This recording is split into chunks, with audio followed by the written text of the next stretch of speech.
So hello guys, welcome back my another blog. Guys आज मेरा blog कुछ इस तरीके से होने वाला है कि मैं आपको बताती हूँ कि प्रिंसेस को इतना ज़्यादा बीमार थी वो। सच में जब मैंने घर में देखा उसको, हमें लगा था वो शाम तक ठीक हो जाएगी, बट वो शाम तक ठीक नहीं हुई। तो हम सब ने डिसीज़न किया कि हमें अभी से हॉस्पिटल दिखाना चाहिए, और हम हॉस्पिटल दिखाने के लिए सारे रेडी हो गए। हमेशा हम जब भी हॉस्पिटल जाते अपना घर का खाना पानी हम हमेशा ले जाते, भले हम थोड़ी देर के लिए क्यों ना जाए, बट हम लेके जाते। कभी भी किसी चीज़ की ज़रूरत हो चुकी थी, बट गाइस प्रिंसेस यहाँ बीमार थी और घर इतना ज़्यादा फैला हुआ था। सच में बहुत ज़्यादा बुरा लग रहा था कि कहीं ये हमारे वजह से तो नहीं हो गई बीमार, बट ऐसा नहीं था। तो फिर हम लोगों ने डिसीजन के फिर हम सारे हॉस्पिटल जाने लगे, मैं मम्मी जीजू और प्रिंसेस को लेके। बट हमारे पास गाड़ी नहीं है तो हम सबको स्कूटी में ही जाना पड़ा, और रात काफ़ी हो चुकी थी तो हमें बैटरी रिक्शा वगैरह भी नहीं मिले थे, और हम सडनली उसको रात को ले गए थे हॉस्पिटल। तो गाइस हम लोग सच में जाने लगे। तो गाइस सच में ये हॉस्पिटल काफ़ी दूर था, हमें जाने में 1 घंटा लग गया था पूरा। फिर फाइनली गाइस हम लोग हॉस्पिटल पहुंच गए थे। बड़ा हॉस्पिटल है दिल्ली का, यहाँ पे हम लेके गए थे प्रिंसेस को। प्रिंसेस ज़्यादा ही बीमार थी, इमरजेंसी में ही दिखाना था इसको रात को।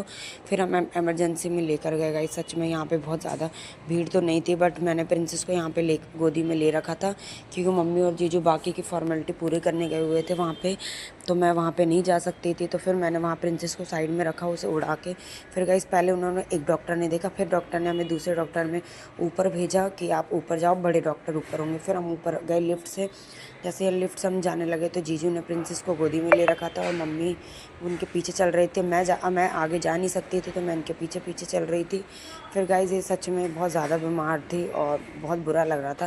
डॉक्टर ने इसके काफ़ी सारे टेस्ट करे, जैसे कि बीपी वगैरह, इसे काफ़ी सारे टेस्ट करने के बाद गाइस फिर भी प्रिंसेस ने इतनी हिम्मत दिखाई कि वो मतलब सब कुछ देख रही थी, और मतलब उठ के बैठी हुई थी, जो शायद हम सबको इतना ज़्यादा मोटिवेट कर रहा था उसको। हम बच्चे के सामने ज़्यादा दुखी नहीं रहना चाहते थे, तो हम सारे मतलब हम सबके ज़्यादा मुँह मतलब बहुत ज़्यादा हिम्मत रख के हमने उसको दुख ना हो, इसलिए हम सारे उसको काफ़ी मतलब मोटिवेट कर रहे थे। गाइस सच में उसको इतना ज़्यादा फीवर था कि उसका फीवर उतर ही नहीं रहा था। तो पूरी रात हमें इसी हॉस्पिटल में लग गई थी। मतलब सुबह हम आए वहाँ से आके, गाइस डॉक्टर ने बोला कि इसको ठंडे पानी की पट्टी करो, बट स्टिल काफ़ी बार करने के बावजूद भी वो ठीक नहीं हुई। तो फिर उसको बोला कपड़े उतार के करो। हमने कम से कम 4 से 5 घंटे इसकी ठंडे पानी की पट्टी की, बट इसका बुखार तोड़ने का नाम ही नहीं ले रहा था। गाइस सच में मम्मी और जीजू फिर चले गए थे वहाँ पे बाकी की फॉर्मेलिटी देखने और डॉक्टर को बताने कि इसका बुखार क्यों नहीं उतर। तो गाइस फिर उन्होंने बोला कपड़े उतार के करो। गाइस हमने इसके कपड़े उतार के सच में किए। इसको ठंड भी लग रही थी, और हमें ये बेड मिला था, अभी हमें ऑब्जर्वेशन में रखा हुआ था। फिर गाइस हम लोग काफ़ी देर के आए हुए थे, तो जीजू ने हमारे लिए चाय और बिस्किट लेकर आए। हमने चाय बिस्किट खाई, फिर डॉक्टर आए, उन्होंने इसको दवाई पिलाओ। फिर गाइस हमारी सुबह छुट्टी हो गई थी, फिर हम घर आ गए।